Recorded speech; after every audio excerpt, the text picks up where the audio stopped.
Okay, so we are about ready to repot this Portulacaria, and what anybody who practices bonsai needs to know is that they need to keep some wire on hand. Now this can be ordered online, or if you're fortunate enough to have a bonsai supply store near you, you will find wire. Okay, so wire is important. So with this bonsai beginner pot, there are holes in the bottom. There are 4 holes actually. You'll see 1, 2, 3, 4, and then the 5th actually is the drainage hole. So these holes are here for a reason.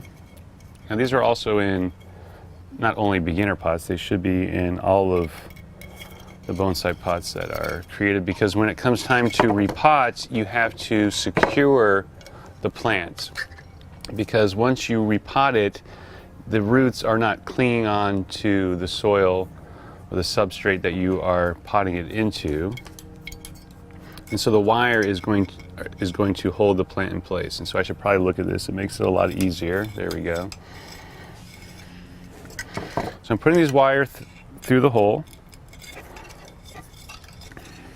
and I'm going to use this wire to keep the bonsai from moving around too much, because the more that this tree moves around after it's potted, the more that the plant will move, obviously, and the more that the plant moves, the more that the fine roots can tear or be damaged by that movement. So I want it secured as much as possible.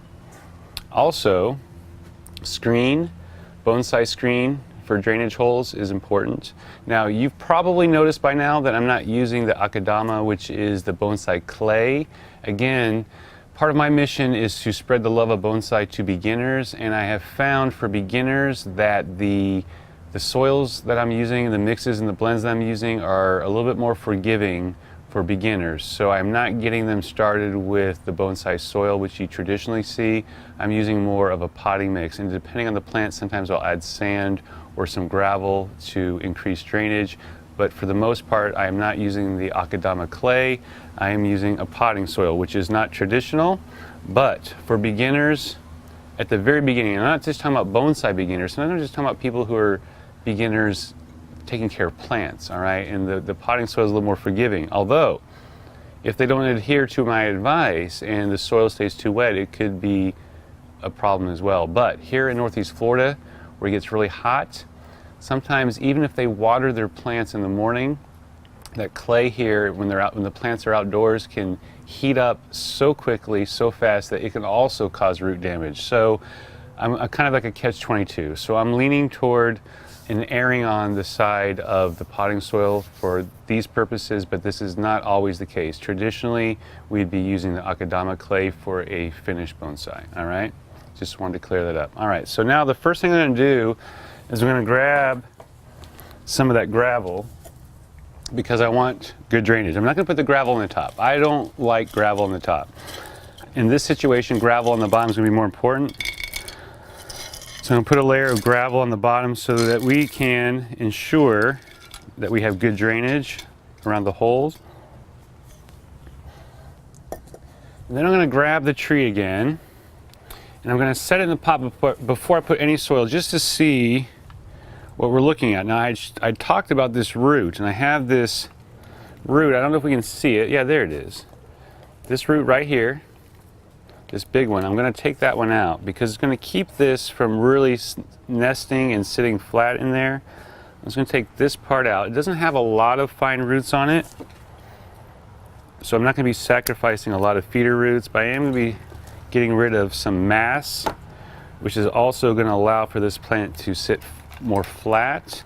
I'm just going to set it in here and see what my roots are looking like and where it sits without any soil. I'm just going to take a look at it, and this is just for my own benefit. Okay, so we're down about 2.5, almost 3 inches below the surface, so that lets me know how much soil I need to start with before I put this tree back into its pot.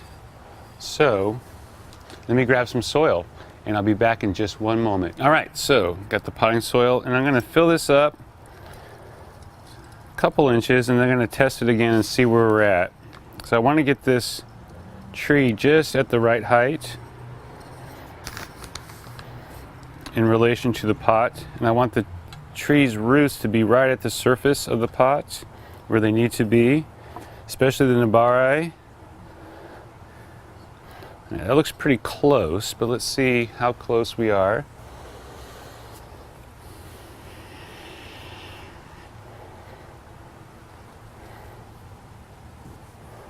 Still a little bit low, so let me put a little bit more soil in there. It looks like I'm going to crown the soil because there's a little hollow spot in the middle, so I'm going to make it a little higher in the center because it's kind of concave on the inside of that root mass.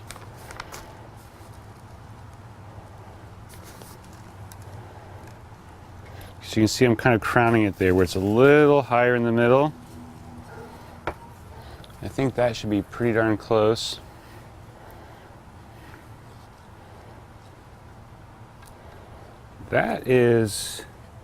That's just about it right there.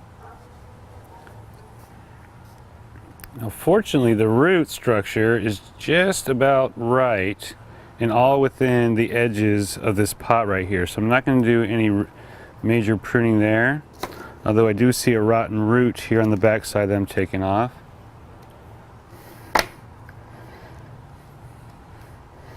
Alright, now I am going to get some more soil, hold this tree in position, and then I'm going to wire. I'm just getting a little bit of soil here on the edges before I wire it into position. I have a couple gaps here I'm filling in. There we go. I'm going to work that soil in just gently with my fingers. All right. Now once I get this tree in position, I'm going to do some pruning to the top of the tree. I didn't have to take off very much root, which was great. So now I can feel a little better about removing some of the canopy, so it's not going to be too stressful on the plant. Now you can see here, if I let go, it wants to fall over. So I'm going to need to use these wires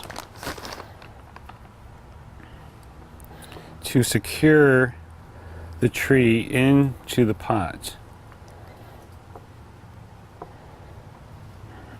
Now I really don't want the wires to be visible, so I'm going to do this in such a way that you will not see the wires when I'm finished.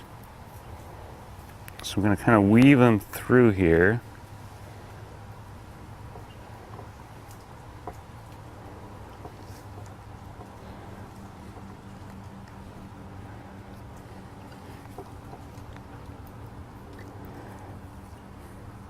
Until they are able to support the tree in such a way to keep it from completely falling over.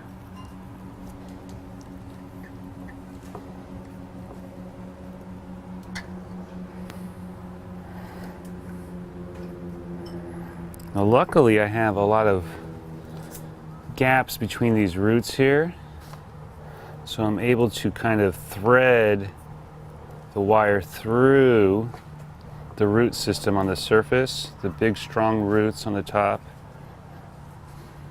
Now look, I can let go. Now I wouldn't take this and shake it upside down, that wouldn't be smart, but I can let go and it holds itself up. Now, let me just get a little bit more soil in here and then we will begin the pruning process. Don't need a lot more soil, we're pretty close. And I'm hoping that while this is in my care, at the very least, it will be able to dry out thoroughly between waterings. So that way we can have some root regeneration. Now the other nice thing about this potting soil, and I'm using, as usual, the Fox Farm brands, is that they are inoculated with beneficial microbes and beneficial mycorrhizae, which are a root stimulator. And so this plant now going into this fresh soil is going to be introduced to a bunch of living organisms that are going to stimulate the soil and help the roots regain vigor and grow back quicker. and create new roots altogether. All right, I think that's about it. Now, I am going to elevate this tree just a little bit so that I can see it a little bit better, because I'm going to sit down while I prune. See if I can find a suitable pot for this, though. That's the hard part.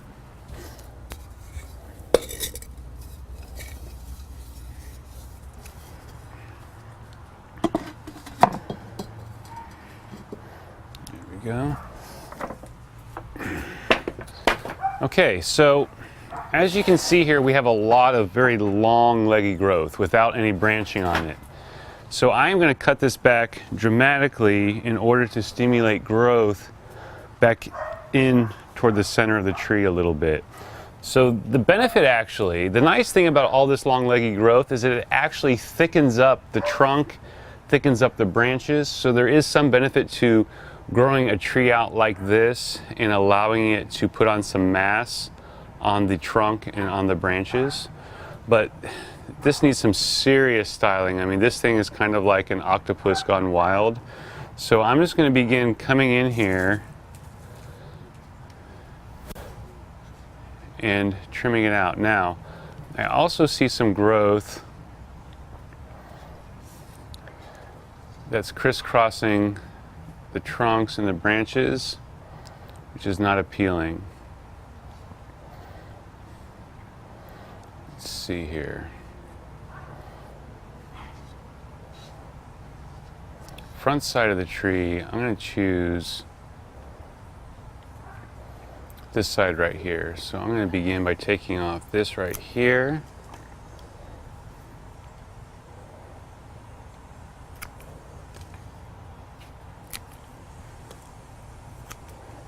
Now what I'm trying to do is come in sections to reveal the front of the tree. Now this is a really long branch. You see there's no branching in here. So I'm going to bring this down about by 2/3. Take that off there, and actually this one's going to come back considerably.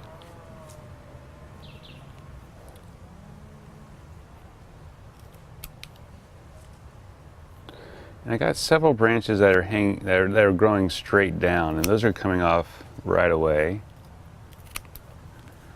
It's looking better already. And honestly, I don't think I want that branch at all. Then I'm going to come back in here later with some tools to clean up the surface of the cuts, and I'll actually use what's called the melon baller, or the concave pruner, to cut into the bark and cut below the surface of the trunk a little bit, so that when it heals it'll be a nice smooth cut rather than these big bumps. Bring this down just a little bit more. Bring this down considerably.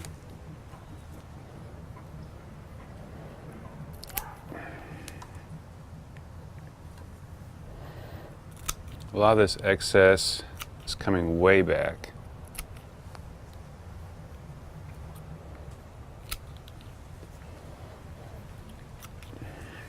Now I'm doing this rather quickly, but that's only because I've done this many, many times before. Now this is going to need some separation at some point, but that's not going to happen now. Anything long, leggy, without very much branching is going to come off, which is majority of this tree here.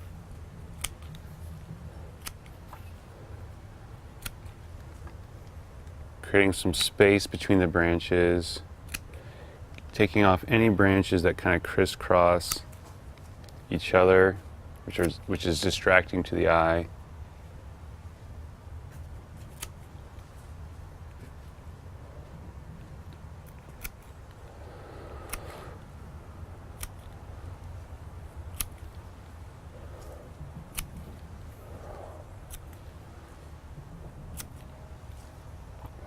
Now, the roots that are below the surface of the soil, after removing the burden of all of this long leggy growth, the roots are going to have a lot more energy to divert into new growth at the points from which I've pruned this.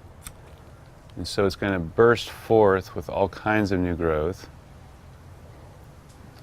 hopefully sooner than later. However, we are heading into winter, so this plant will probably be going dormant here sooner than later, which means I might not see a lot until spring, but we'll see.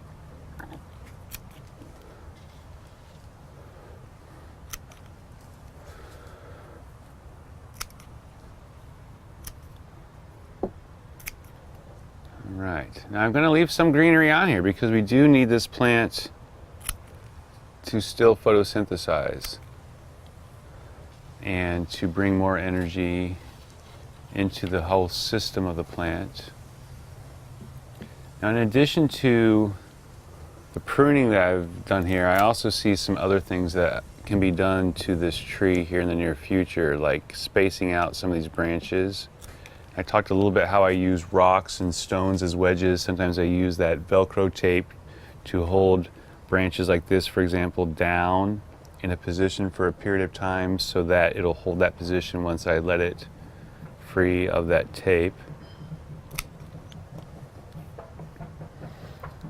And for now, I think that's where I'm going to leave it. And it still has the majority of its character there, but now it just does not have the bulk of all that excess growth that was unnecessary. So I am really excited to see how this tree recovers from this repotting, also from the pruning. I'm going to water it appropriately and I'll be feeding it. So I'm going to be using a liquid fertilizer that I can use up to every 7 days.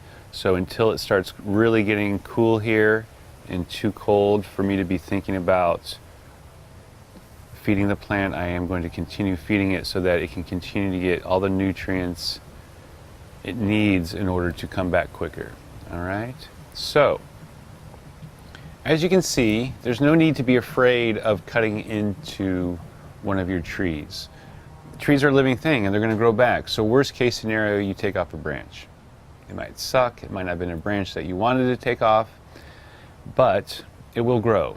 And it is not a static thing, it is something that is constantly growing, and you can grow new branches. You can also reshape the tree by bending the branches and positioning them somewhere that you may want them to be. Oh, there's a little branch that I missed there. It's crisscrossing the other one. So that was just a quick tutorial, hopefully taking the fear out of repotting and also taking the fear out of pruning.